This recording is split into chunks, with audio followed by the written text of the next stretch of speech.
The water in Blackstone's sinkhole is 4 degrees Celsius. It is dark. It is silent. It has not moved in 20,000 years. Curtis Hendricks carried 94 minutes of air.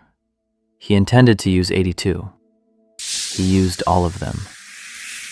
From above, the sinkhole looks like a dark coin pressed into red dust. No fencing, no tourist sign, 290 meters of vertical depth, and no human has ever touched the bottom. On March 28, 2022, Curtis Hendricks entered Blackstone sinkhole for the last time. He was 47 years old. He had logged 6,000 cave dives. He was diving alone. Curtis was not reckless. The people who knew him used the word meticulous. Handwritten logbooks, calculated gas mixtures, a waterproof decompression schedule taped to the cuff of his dry suit. The yellow helmet he wore that morning had been his since 2011. His objective was simple: reach 270 meters, plant a marker, return. He descended at 5:47 in the morning. At 30 meters, the surface light disappeared. At 60 meters, his bubbles stopped rising in a column and began to wander, drawn sideways by a current he had not expected. At 100 meters, his rebreather scrubber spiked 9 degrees above predicted. He kept descending. At 150 meters, Curtis crossed the depth past which no human had ever returned from Blackstone. The water at that depth is not weather. It is a physical force pressing against the mask and asking the diver what he thinks he is doing. At 240 meters, his primary headlamp failed. It did not flicker. It went black between one breath and the next. He turned to the secondary. It lit. He continued.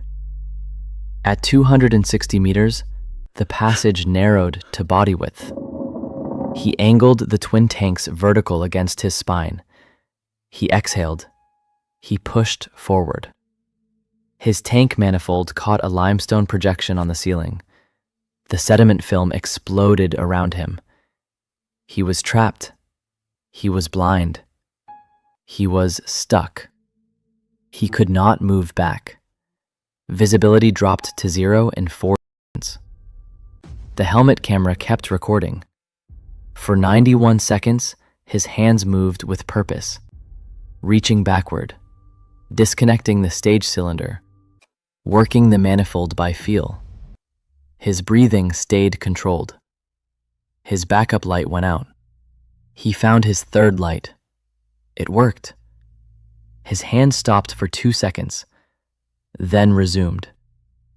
47 seconds later, his hand stopped moving. The recording ran for another 9 minutes. A recovery dive was attempted 4 days later. 2 technical divers descended to 190 meters and declared the recovery impossible at that depth. A second attempt 3 weeks later reached 220 meters and recovered only the helmet camera. The body was never recovered. Curtis Hendricks died at 260 meters on March 28, 2022. The cave claimed him. He was never brought home. A memorial sits on the rim of Blackstone sinkhole. The flowers there are usually faded. The cave has not been dived since. Blackstone is still 290 meters deep. At 260 meters, in absolute darkness, the restriction is still closed. Curtis Hendricks has not been recovered. The water in Hollow Springs is so clear that divers call it flying. Ray Delgado carried 96 minutes of breathing gas in twin steel tanks and a spool of thin white line that was worth more than all of it. In a flooded cave, the line is not equipment. The line is the way home.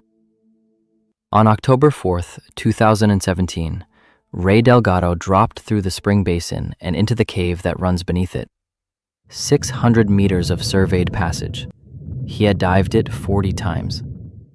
Ray was 41, careful in the way that old cave divers are careful, because the careless ones do not become old cave divers. Every dive, he clipped his reel to the same D-ring. Every dive, he tied off twice at the entrance. This dive, all of that held. What failed was smaller than a fingernail. He followed the permanent line inward, 30 meters down, the passage wide as a highway.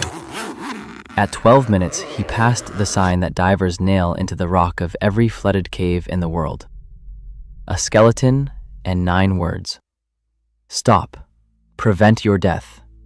Go no farther. He went farther. He always did. 40 times, remember. At 22 minutes, he reached the keyhole.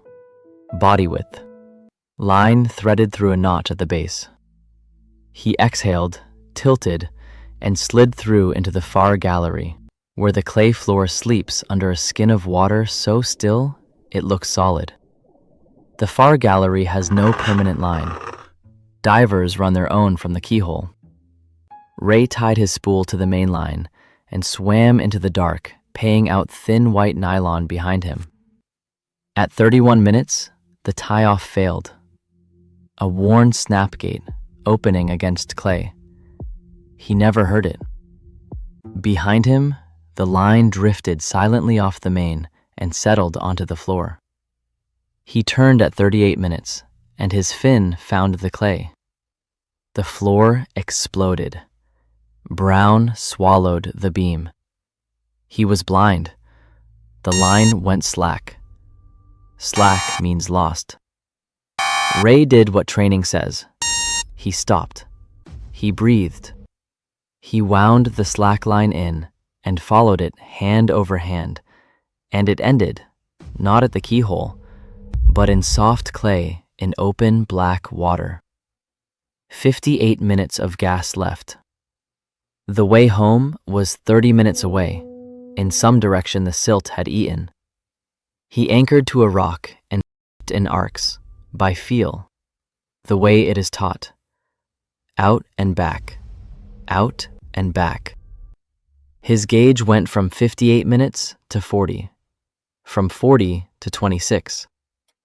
At 19 minutes of gas, his hand found rock rising in a shape he knew. The keyhole wall. He followed it left. The keyhole was not there. At 11 minutes, the silt began to settle, the way it always does. Patient, indifferent, far too late. His beam reached 3 meters, then 5. In the clearing water, he saw the notch, and the thin white line lying under it like something sleeping. He was 40 meters from it when the counting stopped mattering. Recovery divers reached the far gallery 2 days later. They found the line first, then the reel, then Ray, at the base of the keyhole wall, 11 meters from the way home. His tanks were empty. His lights were still on. Ray Delgado died at 30 meters on October 4th, 2017, with the exit almost in reach.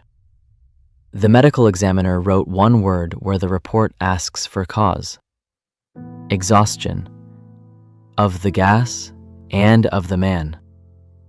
Hollow Springs reopened the next season. The keyhole now has a permanent line, bolted to rock, bright as bone. Divers touch it as they pass. Every one of them knows whose line it is and how Ray Delgado died, 11 meters from home. The air inside Brightwater Glacier is minus 12 degrees Celsius, and it has not been warmer in 400 years.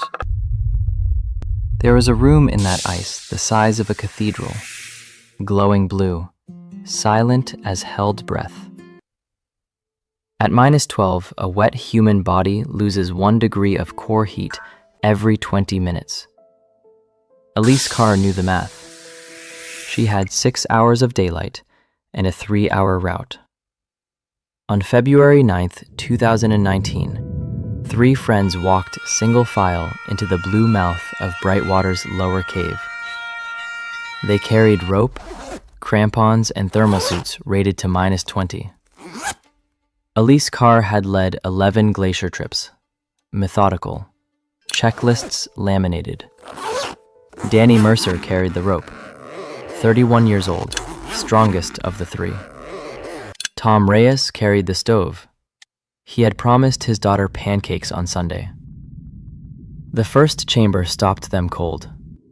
Walls of translucent blue ice, 4 stories tall, glowing like the inside of a wave. Locals called it the Blue Room. It had been stable for a decade. Past the Blue Room, the route dropped.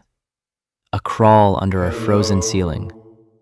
Then a 40-degree ice slope, down climbing, crampons biting, 90 meters into the glacier's throat.